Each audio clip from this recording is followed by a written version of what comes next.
मैं अपने 5 भाइयों की इकलौती बहन हूँ।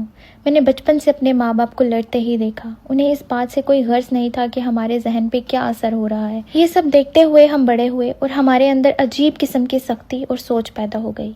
जब हम आपस में लड़ते तो जंगली बन जाया करते थे। एक दिन हमारे घर कोई डाक आए। जब उसे खोल के देखा तो उसमें कुछ डॉक्यूमेंट्स थे जो किसी एम्बेसी के थे। मैंने अपने भाइयों को दिखाया लेकिन उन्होंने गौर नहीं किया। मैंने अब्बू को दिखाया तो उन्होंने कहा कि यहीं रख दो। 2-3 दिन बाद मैंने देखा कि वे डॉक्यूमेंट्स किसी ने नहीं उठाए। तो मुझे हुआ कि पता नहीं किसी के ज़रूरी डॉक्यूमेंट्स ना हो। उसके ऊपर किसी का नंबर था। मैंने कॉल की और पूछा कि ये आपके डॉक्यूमेंट्स हैं, जो कि हमारे घर शायद गलती से आ गए हैं, क्योंकि हमारे घर में कोई भी इस नाम से नहीं रहता। उस बंदे ने कहा कि ये डॉक्यूमेंट्स मेरे ही हैं, आप मुझे अपने घर का एड्रेस दें, मैं आके ले जाता हूँ। थोड़ी देर बाद दरवाजे पे रिंग हुई। मैंने लिफाफा उठाया और जब दरवाज़ा खोला तो एक बहुत ही डिसेंट लड़का मेरे सामने खड़ा था, जिसको देखते साथ ही मुझे उससे मोहब्बत हो गई।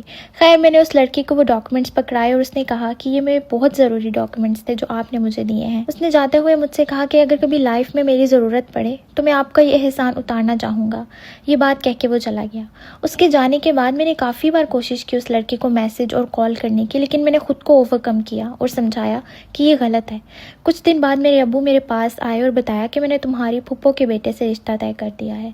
ये सुन के मैं हैरान रह गई, क्योंकि दुनिया के सब बुराइयां उस लड़के में मौजूद थी और अब्बू मेरे साथ ऐसा कैसे कर सकते हैं।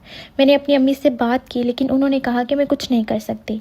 भाइयों से बात की लेकिन किसी ने मेरी एक ना सुनी। मैं बहुत कोशिश की, अम्मी को राज़ी किया और अम्मी ने अब्बू से बहुत हिम्मत करके बात की, लेकिन अब्बू ने अम्मी की भी ना सुनी और तब मैं खामोश हो गई। एक दिन मेरे अब्बू का मूड अच्छा था। मैंने जाके उनसे बात करने की कोशिश की, लेकिन उन्होंने कहा कि ये रिश्ता ख़त्म नहीं हो सकता। मैंने अब्बू से पूछा कि मुझे एक बात बता दें, आप जानते हैं कि वो कैसा लड़का है, आप बहुत बार उसे जेल से छुड़ा के भी लाए हैं, तो ऐसी क्या वजह है जो आप मुझे उसके साथ रुखसत करना चाहते हैं। अब्बू ने कहा, मेरा बहनोई तो मर चुका है, 16 मरले का घर है, 8 दुकानें हैं जो सब किराए पे हैं।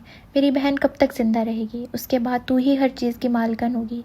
मेरे अब्बू से कहा कि उसके साथ आप अपनी बेटी की शादी कर रहे हैं सिर्फ इसलिए कि मुझे वहाँ भूखा नहीं मरना पड़ेगा। सुनते ही अब्बू को गुस्सा आ गया और मुझे बोलना शुरू कर दिया। उसके बाद मेरी कोई बात ना सुनी और आखिर मेरी शादी उस लड़के से कर दी गई।